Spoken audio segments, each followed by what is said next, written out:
Hello and welcome back to another episode of Farming Life at a Forge. For those of you who are new here, my name is Laura and this channel is all about an Irish family who are farming in France. This episode is going to be a little bit different as we are going to be sitting down at the table with Mam and Dad and we will be talking about why we decided to move back in 2006 and the main challenges and differences that we noticed at the very beginning. Don't forget to hit that subscribe button so that you don't miss out on any future episodes. So we're here with Mam and Dad and we're about to talk about why we decided to move to France. We used to come to France on holidays a lot and loved the countryside, and we used to watch the farmers in the fields, and it seemed to be a more relaxed way of farming, so we said... But we were wrong. We said we'd have a look and see what the cost of farms were over here and if it was something we could afford, because the price in Ireland at the time, we couldn't afford to buy any land. Yeah, it didn't justify to buy land in Ireland at the time compared to when we moved. The price of land was 60,000 a hectare compared to 2,500 to 3,000 a hectare here. The land in France was with entitlements, as you call them. It's the pack over here. In Ireland you call it the entitlements, or what you call it in England.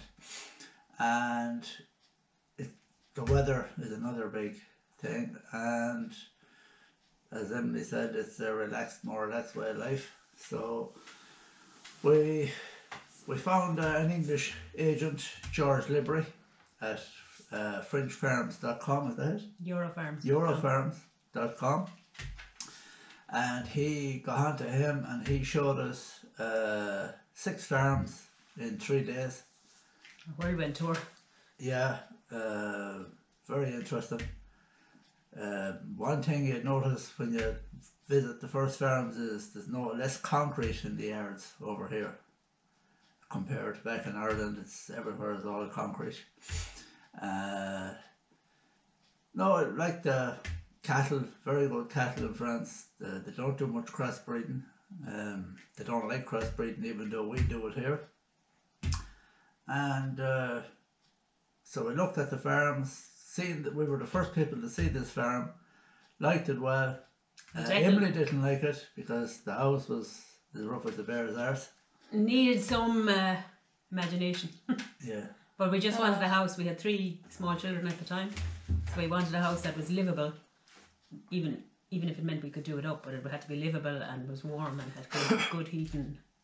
And so Declan loved the farm, so we decided we'd go back to Ireland, put our own house and 9 acres up for sale, and see if we could afford it.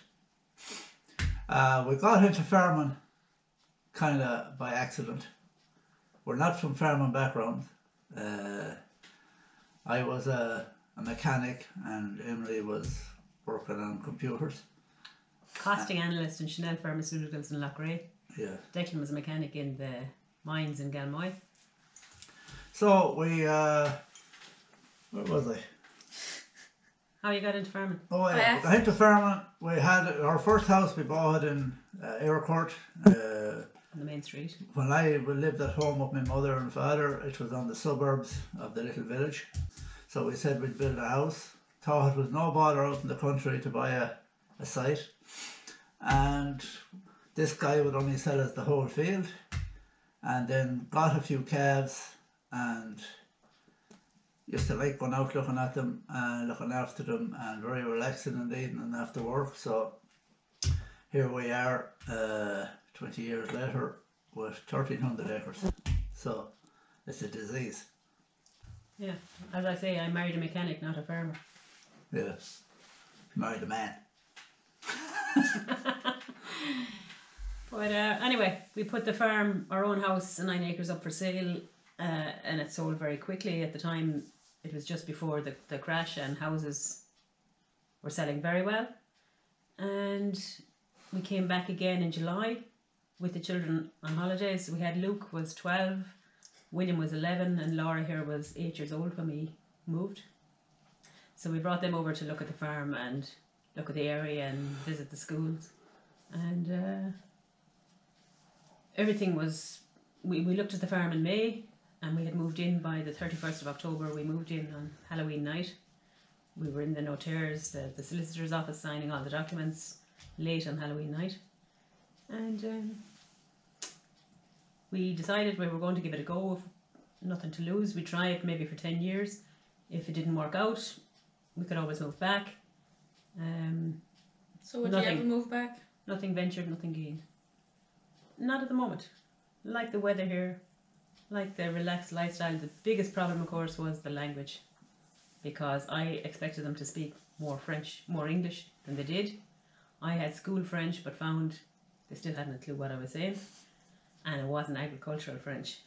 So it was trial and error and a lot of drawing pictures in the sand and hand signals. The farmers don't speak any English. If you go into the cities or that, a lot speak English. Since we moved, the children went to school, and obviously they're all now fluent in French. I can get by. I know a lot of machinery and stuff in French that I don't know the English words for. And Declan is getting by. Yeah. He knows words, he just can't make a sentence together. Once you make the effort. It's like a jigsaw every day. Once you make the effort, they're very happy to try and help you to understand what you're saying. Put in the effort. Comes in handy sometimes if another wants something and I don't understand. But other than that, no, I do work with some of the neighbours. That's the way they work over here. You help them and they help you. The only problem, the first year we were cutting the maize, we had 9 people helping us throwing in the maize. I thought that was great, but then I had to go 9 days to help them. So we just leave it to 1 or 2 now, because I don't have these days to be going off. The French like the cutting of the maize and cutting silage as a kind of a social thing. As well as that, when we came, being part of the Kuma was a good way to get to meet the neighbouring farmers. They all came to introduce themselves within the first few days of us coming, and to say where the machines were and who was looking after them and who to contact if we needed them. Because we arrived in October, but there was no corn or anything sowed, so Declan had to get out within the first couple of days and plough and sow. Never ploughed before. I hadn't ploughed before. Never sowed corn before. A lot of new experiences. In Ireland, we had a small pedigree herd of limousines we had built up by the few years I was there. So we were looking for a limousine, a farm with limousine cows, but any of the farms that we looked at with limousine cows, there was always something wrong with it and this and that. So when we hit this farm, it was Charolais, and we said we'll change to Charolais, no bother. But back in Ireland, cattle are a good bit wilder, and Emily wasn't being that used to cattle at the time. And when we came over here and she started working with the Charolais, she said, we're not getting rid of the Charolais, they're quiet. So which they were, you'd have to nearly push them into the trailer to load them. They were just so docile, because the farmer here before us used to tie in the cows, and they were like old pets. There was a shed here for tying in the cattle, used to tie in 75, but there was a kind of a moving chain behind it, but it was an awful lot of work, and the chain was getting more, and the first couple of winters we came here, the winters were very cold, and the chain used to be freezing and everything, so we decided then we'd use the sheds, put up sheds and that. What was your main challenges before when you first came, apart from the language? The language would have been the biggest challenge. Of course, then getting used to it, we had moved away from family. We had looked at farms in New Zealand, or we were looking at maybe moving to New Zealand, but we decided it was too far away. At least in France, we were only within 12 hours we could get back to Ireland. We get back to our homes in Ireland, and just the language. I suppose getting used to the people, the different mentality. They're a lot more cautious and a bit more reserved than the Irish. Wouldn't be as outgoing, and the social life. Hub life doesn't exist in the country. Social life would mainly involve going to people's houses for dinner or barbecues, but it's a nice way too, nice and relaxed. It's a lot more isolated. Yeah, it's a lot more isolated than what we were used to. Yeah. For me, farming in France, no, okay, I'm, I suppose, fresh at, but for me, farming in France is like paradise for farming because you have the weather, you have still viable, we're still able to make a living of it. We bought a second farm, we did all the work, the farm has, so it did all, you know, paid for everything, and once it still doing that, you know, it's not too bad.